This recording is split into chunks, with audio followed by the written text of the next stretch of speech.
10월 21일 월요일 아침 묵상 예레미야 애가 3장 1절에서 18절 하나님의 분노의 매라는 제목을 가지고 말씀을 살펴보도록 하겠습니다. 우리가 이제 성경에 보면 하나님이 이스라엘 백성들이 죄악 가운데 있을 때 심판을 하시죠. 근데 이제 심판의 목적이 뭐죠? 심판의 목적이 죽으라는 게 아니고 정신 차리라는 거죠. 돌아오라는 거죠. 그거는 이제 뭐 부모가 자식을 때릴 때 보면 또는 사랑의 매를 들 때 보면 알 수 있는 거예요. 훈육하는 이유는 죽으라는 게 아니고 돌아오라는 거. 그런데 이제 우리가 훈육을 하다 보면 매를 들다 보면 이게 훈육이 실제로는 매질로 넘어가는 단계가 있습니다. 그 기준이 뭐냐면 감정이에요, 감정. 그러니까 처음에 아이에게 매를 들 때는 부모가 대부분 정상적인 부모들은 상당히 고민을 합니다. 이번에는 내가 혼을 내야겠다. 이 부분은 좀 정신을 차리게 해야겠다. 그래서 이제 매를 드는데 때리고 이제 아이를 훈육하다 보면 자기 감정이 이성을 지배할 때가 있어요. 그러면 정신없이 때리게 됩니다.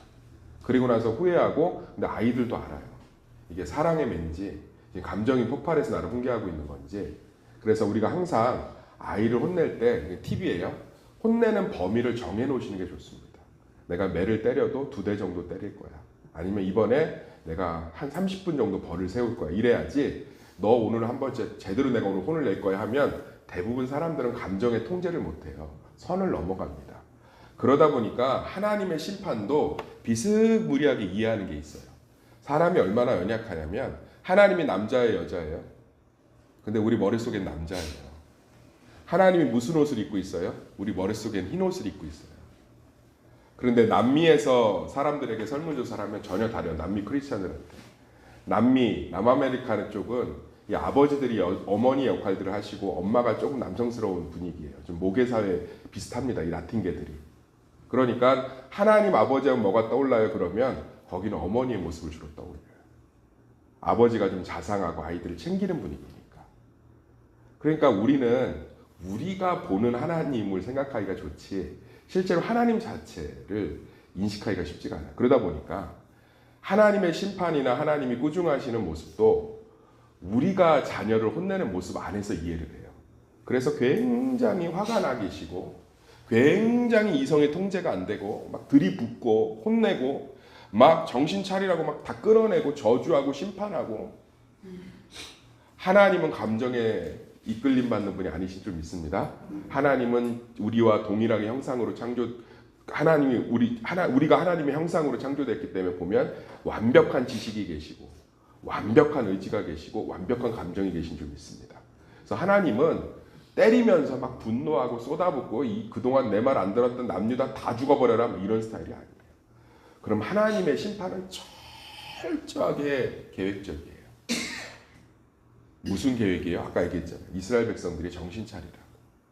그래서 오늘 예레미야 애가를 통해서 예레미야가 느꼈던 하나님의 심판과 분노에 대한 너무 가슴 아픈 고백들이죠. 여기 보면 고통과 수고를 쌓아 나를 애우셨다. 어둠 속에 살게 하셨다. 조롱거리로 삼으셨다. 내 쓴 것들로 쑥으로 막 온천지 입이 막 소태같이 됐다는 거예요. 고난 때문에. 경험하신 적 있죠? 몸은 안 아픈데 너무 고난이 심해서 입이 다 그냥 소태같이 막 바짝바짝 마르고 물을 마셔도 쓰고 손가락 하나하나까지도 막 다 아프고 조약돌로 내 이를 꺾으시고 제로나무를 덮으셨다. 그러니까 완전히 절망이란 뜻이에요. 절망. 나를 둘러싸서 나가지 못하게 하시고 밖에도 나가고 싶지가 않은 거예요. 고난 가운데. 뭘 먹어도 누가 위로를 줘도 하나도 와닿지 않는 거예요. 그러니까 이런 아주 극도의 심판을 하나님께서 하신 이유는 하나예요. 그렇게 내가 싫다고 하니까 내가 한번 그럼 떠나볼게. 지금 이스라엘 백성들한테 하나님이 겪게 하신 건 뭐냐면 하나님 없는 삶이에요. 하나님 없는 삶. 이스라엘 백성들이 하나님이 주시는 곡식을 가지고 바알에게 바치고 하나님이 주시는 비와 열매들을 올리브 기름을 가지고 아세라 목상에 붓고 하나님이 주신 자식들을 맘몬에게 바쳐서 죽임당하게 하고 얼마나 하나님이 주신 것들로 그러니까 하나님께서 길이 참으시다가 그럼 내가 없어져 볼게. 그리고선 하나님께서 이스라엘 백성들의 은혜를 거두신 거예요. 그랬더니 고통 가운데 있는 거죠. 사랑하는 성도님들, 우리 삶에 있는 모든 것이 하나님의 은혜인 줄 믿습니다. 근데 그것을 내 것인 줄 알고 그걸 누리는 게 당연한 건 줄 알면 하나님이 우리를 경배하게 만들기 위해서 하나님의 것들을 잠시 걷어가실 때가 있어요. 그럴 때 우리는 우리 삶 가운데 하나님에 대한 정말 그 은혜에 대한 소중함, 내가 시간을 내 마음대로 사용했구나. 시간을 걷어가실 때가 있어요. 건강을 내 마음대로 사용했구나. 건강을 잠시 걷어갈 때가 있습니다. 내가 자녀를 내 마음대로 사용했구나. 그럼 자녀의 주권이, 자녀가 내 말을 하나도 안 들어요. 옛날에는 그렇게 교회 가라면 교회 가고 앉으라면 앉고 서라면 서고 그렇게 착하던 애가 지금은 말 한마디를 하지 않고 방에 들어가면 나오질 않고, 하나님이 얘기하고 계실 거예요.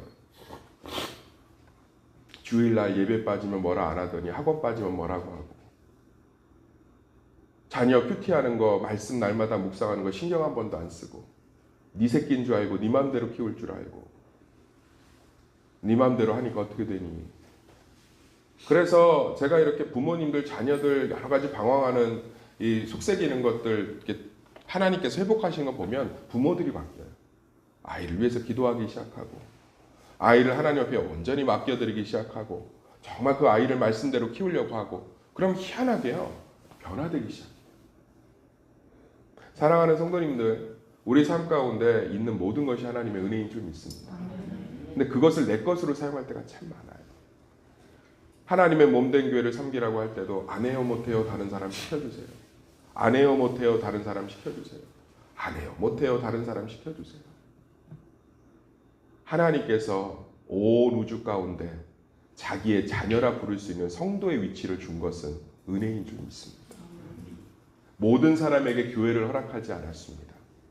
모든 사람에게 가정을 허락하지 않았습니다. 모든 사람에게 삼시세끼를 허락하지 않았습니다. 모든 사람에게, 우리에게 삼시세끼 걱정 없이 허락하신 건 잘 먹고 잘 살라고 한 게 아니라 가난하고 소외되고 어려운 이웃들을 돌보라고 주신 것인 줄 믿습니다. 그런데 하나님이 걷어가시는 거예요. 그래서 우리 가운데 여러 가지 전 세계의 전쟁이 있잖아요. 그때 마틴 로이드 존스 목사님 이뤄냈어요. 전쟁은 하나님께서 자신의 은혜를 인류 가운데 잠시 거두는 것이다. 얼마나 비참합니까? 얼마나 가슴 아파요.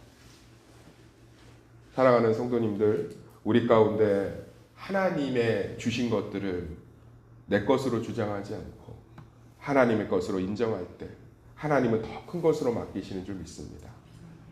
잘하였다 수고한 종아, 내가 너에게 큰 것을 맡기리니. 그런데 이스라엘 백성들처럼 하나님이 준 것 같고 오직 자기만을 위하여, 그러니까 결국 하나님께서 어떻게 하시는 거예요? 그래 그럼 잠깐 거두자. 거뒀더니 그 자랑했던 예루살렘이 무너지고, 하나님의 지키심을 거두셨더니 그 자랑스러웠던 시온산이 싹 불타버리고, 하나님이 거두셨더니 예루살렘의 성전에서 드리는 기도가 막히고. 사랑하는 성도님들, 우리 삶 가운데 있는 모든 것이 하나님의 은혜인 줄 믿습니다. 그것들을 고백하고 사는 것이 지혜요, 복이요, 은혜인 줄 믿습니다. 삶의 한 자락 속에서 삶을 살아가면서 주님이 주신 것들을 바라보기를 간절히 소망합니다.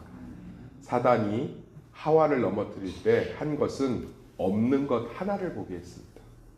하나님은 어떻게 하셨죠? 동산에 있는 모든 실과를 네가 다 먹되 딱 하나만 먹지 말라. 사단이 이 관점을 딱 바꿔요. 먹지 말라는 게 뭔데? 사랑하는 성도님들, 우리가 하나님이 주신 것들을 세어보면 고난 가운데서 감사할 수 있고 어려움 가운데서 소망할 수 있으며, 내가 눈물 흘리며 피눈물 흘리며 버티고 살아왔던 삶을 뒤돌아보면 그때 지키셨던 하나님이 지금도 함께 하시는 줄 믿습니다. 사단은 끊임없이 없는 것을 보게 해요. 없는 것을. 제가 너무 안타까운 게 뭔지 아세요? 제가 이렇게 선교를 다니니까 워낙 많은 나라들을 가보잖아요. 외국에 있는 아이들은 자기 잘하는 거 적어내라면 종이가 빽빽해요. 그런데 잘하는 걸 읽어보면 웃음이 나옵니다. 벽돌 쌓기, 흙 푸기, 개미 잡기. 정신없이 적어요. 한국 애들은요, 자기가 잘하는 거 적으라면 거의 못 적습니다. 적어놓는 게 피아노, 뭐 수학. 근데 사실 우리 삶 가운데 그런 관점으로 우리나라 사람 사는 게 되게 많아요. 하나님이 주신 것들을 보기보다 벽돌을 잘 쌓는 게, 우리는 애가 놀면서 벽돌 잘 쌓고 있으면 야, 그 더러워, 그런 거 하고 있어. 제가 그 선교사님 자녀 그 학생부 기록부를 보고 깜짝 놀랐어요. 거기에 우리 딸이 잘하는 게 없대요. 뭐 수학도 못하고 공부도 못하고 친구 관계도 그렇게 좋지 못하고. 근데 선생님이 거기 장점이 뭐라고 적었냐면 얘는 공을 안 뺏겨요. 그래갖고 그게 얼마나 얘가 좋은지 그 평가를 보고 그 자기는 근성이 있다는 거예요. 그래서 뭘 해도 애가 열심히 한대요. 사랑하는 성도님들, 우리는 불행 지수가 너무 높아요. 하나님이 주신 것들을 보지 못해요. 이스라엘 백성들이 그랬어요. 그 아름다운 성전, 할렐루야. 그 아름다운 하나님의 말씀에 두루마기 그 위대한 선지자들, 정말 천국 가면 보고 싶은 이사야, 예레미야, 다윗, 솔로몬, 줄줄줄 그런 이스라엘 백성이 결국은 다 내 거라고 주장하다가 하나님이 살짝 걷어가니까 고통에 없는 것을 세상과 사단이 보게 할 때 주신 것을 잠깐 보시면서 내 삶의 모든 것이 하나님 것임을 고백할 때 주께서는 그 삶을 더 많은 것들로 위로하시고 채우실 줄 믿습니다.